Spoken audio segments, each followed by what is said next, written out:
Well, welcome everyone. Nakul from Wicky here. We've got the NBA preview for this week with Jacob from Trypod. Jacob, how's the last week of NBA been, and how are you? I'm great, thanks, mate. We just wrapped the quarterfinals of the NBA in-season tournament. We've got the semis and the final coming up in the next few days. There were a couple of cracking quarters. Can't wait for the games coming up in Vegas now. Milwaukee looks in a good spot. They put up 146 today, but they're playing the surprise packet. Pacers, who you can't count out, and they're really fun to watch. And then LeBron coming up huge today, as he has for 2 decades. He lifted LA. Controversial finish there, but they're going to play the talented Pelicans, so that's a great matchup too. We're not going to talk about those games because they're a couple days away now, and we don't have a lot of markets at our disposal. But check out the Trypod group for any tips or chat about those games, or the Wiki Discord. Nakul, is there any NBA chat in there? There's just enough NBA and NFL chat to keep us ticking along.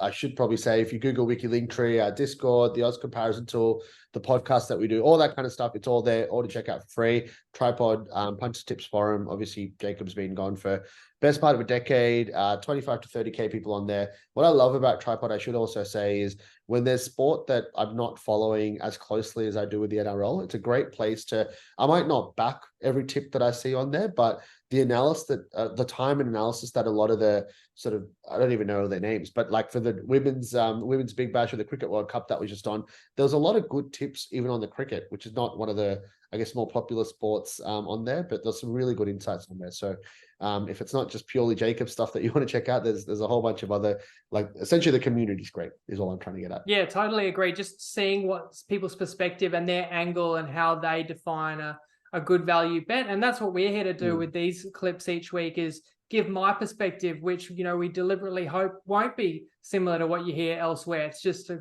tapping into my mind a little bit in terms of the way I look at these games. And as I've said before, there's basically infinite ways to play it. When you've got same game multis, you've got each individual market, you've got so many players, so many statistics, and then matches themselves and quarters and halves and totals and sides. I can only give a glimpse, but hopefully just something that helps set the table, gives people something to consider when they're playing on their own phone and putting together a little bit of action on some of the NBA. And we're going to look at, as always, the games that are going to be on ESPN/KO for Aussie fans. Yep, awesome. So we'll get straight into it. So we've got the Timberwolves and the Spurs first up. That's right. So this is a fun one, not necessarily because it's a good game. San Antonio's 3-16, and they travel to Minnesota, who are 15-4, and the T-Wolves have won 4 in a row. But Nakul, tell me, do you know who I'm talking about when I say the name Victor Wembanyama? Yes, I can actually say yes to that. My mates brought it up on one of our pods a couple of weeks ago. The tall dude, I think he's French. Is that right? Yes. Tall French dude. That's right. I'm impressed. So, this guy's so special. His metrics, his dimensions, his athleticism, but also the way he can play, the skill, and the way he can move is worth. And that's why this game's on ESPN. And I've got to tell you, on the other side, for the Timberwolves, you've got someone nearly as freakish in terms of their athletic gifts, not necessarily his dimensions, but the Ant-Man. Anthony Edwards is another ascending star in the NBA who I love watching play. He was the best player for the US at the World Cup at the Philippines, and he has led the Timberwolves to be a legit contender. At least they look like one so far in this young NBA season. It's flanked by a couple of other gun players, the Cat and Rudy Gobert, who the T-Wolves traded for. Now, when I look at this game in terms of player prop perspective, I do notice Anthony Edwards coming up on the injury report. So I've mentioned this before, that I'm just going to steer away. I hope he plays, but I'm going to steer away from a player who's questionable, because they may play and they may be limited somewhat, or that they may not play and the value might have been to take their teammate, especially if you want to look for overs. And we're looking at the type of markets, where it's harder to beat sometimes. You're 10, 15, 20, 25 plus points or whatever. That's obviously an overs market. You can get a big edge if you can get a key player withdrawn on that same side. So I am looking at a different Timberwolf in that market, but I want to ask you, Nakul, make a suggestion. Yep. With this array of markets that you've got, we see 15 plus 20 plus 25 plus point thresholds. Is it possible? Is it something that could be added to have a 30 plus on there as well? Yes, yeah, it is possible with all the, so we've got 4 different stat types at the moment, right? So we can extend these by, let's just say 1 or 2 either way. I think the only reason why we did this is like there's already quite a few gaps in the OCT. So I think especially for when we updated and stuff, if we start adding more markets, we're going to have even more empty spots. But yeah, if you reckon there's a couple of markets that if these are out, then they should also be out. Maybe you can send me a quick message or something after the pod and we can work on that. It's one of those things where it doesn't really apply 30 plus to like a lot of the players who are outside of the stars, but there are certainly a few players every game who you can bet 30 plus. And if you're looking to the kind of the guys that take the lion's share of shots, if you're going to look 15 or 20 plus points, the odds are really short, which can be a good same game multi-builder, for example. And then some of these guys are averaging close to 25 a night. So your 25 plus is around even money, around that mark. I'm actually looking at Karl Anthony Towns. And as I said, the tool's only gone up to 25, but I've looked myself and I can find $4 for 30 plus for Karl Anthony Towns. So this is one of the best shooting big men in the league. And that's what I really like about this matchup. I know that Wemby's a nightmare for teams to contend with in the paint, but you got Cat, who has a man who has won the 3-point shootout before at over 7 foot tall and has made 4 threes in each of the last 2 games. And I can see a tactic being feed Towns on the perimeter. You potentially draw Wembanyama away from the basket. So I reckon that's worth a shot there. And then if Ant-Man is limited whatsoever, you're getting extra value there with Towns. One risk, of course, is that I mentioned that it could be a mismatch. The line is 11.5. If you get a blowout, you can get starters benched earlier in the game. But the thing is, going back to the fact that it's nationally televised in the US as well, I think the Spurs should fight hard because not every game means a lot for them this year, but they're on TV. They should play their best, and the stars might want to show out as well. So if you can get Towns 30 plus or better, 30 plus for $4 or better, that would be my favorite kind of single for this game. Cool. And you mentioned his threes. I think you mentioned he's got 4 threes in his last couple of games. Is the that's right. 225 for 3 plus threes any good? It's so variable. It kind of ties into, look, if he hits 3 plus threes, I like my chances of 30 plus. So I kind of like, there's just so much variance there because a guy might take, he could take 8 to 10 threes, and if he hits 4 or 5 of them, he's going to have a big night. If he's cold and hits 1 or 2, the returns can be a lot further diminished. So not a bad look. I haven't, it's hard to really analyze what the true value is there. But I like the kind of slightly longer shot about the $4.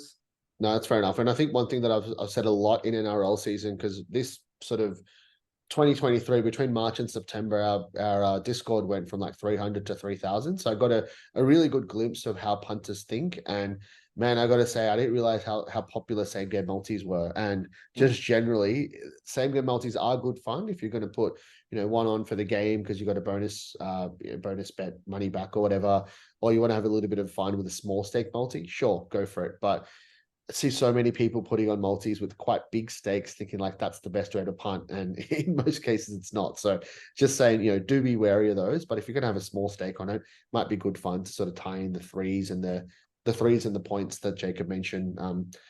If they're not heavily cutting down your odds on the on the bookie that you're using. Should we get into the other game? And similar to the way that we break down NRL, the tripod style has been much more so. Looking at which teams might have success or which teams might really not play well on a weekend. And I always hear people say to me that they use that to then inform the way they might build a same game multi. Okay. And so the way that I talk about, 1 or 2 players or 1 or 2 matchups, I have my eye on, there's so many iterations, as you just mentioned, what directions you can take that with Towns, as you can see on the screen, different player props, thresholds that you can play that for either higher risk or the safer versions as well, if you are that way inclined. Awesome. Well, there's only 3 months to go till I can bet on Gold Coast Titans middle forwards against the Panthers at 81. So can't wait.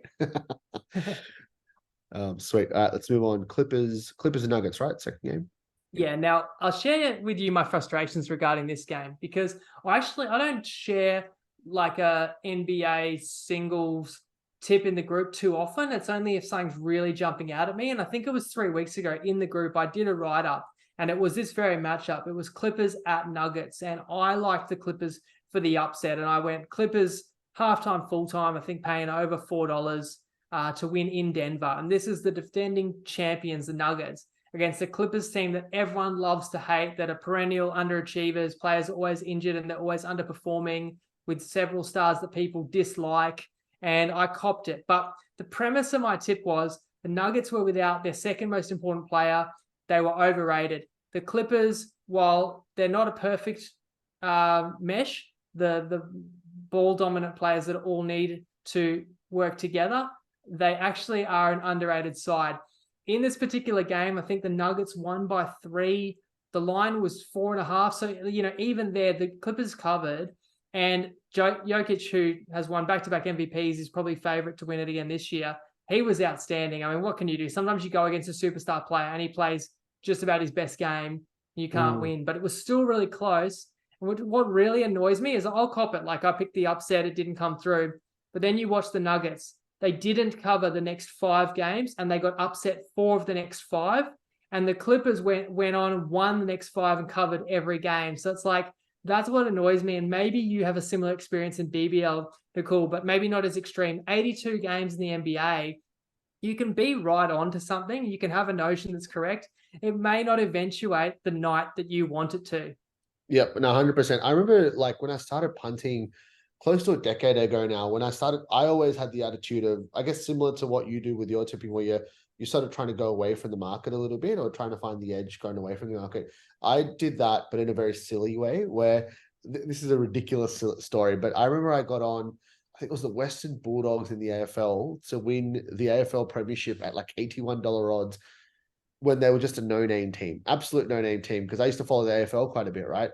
Next minute, 2 years later, they actually came out of nowhere and beat the Sydney Swans in the grand final to actually win the premiership. So obviously a little bit of a silly example, but I think it's like sometimes you're actually reading things the right way, and it might not pay off for you, but I guess, like, if your reasoning's right, I think with a season like the NRL or an AFL, where you got 6 months of like back-to-back footy to actually soak it up and make some informed decisions on.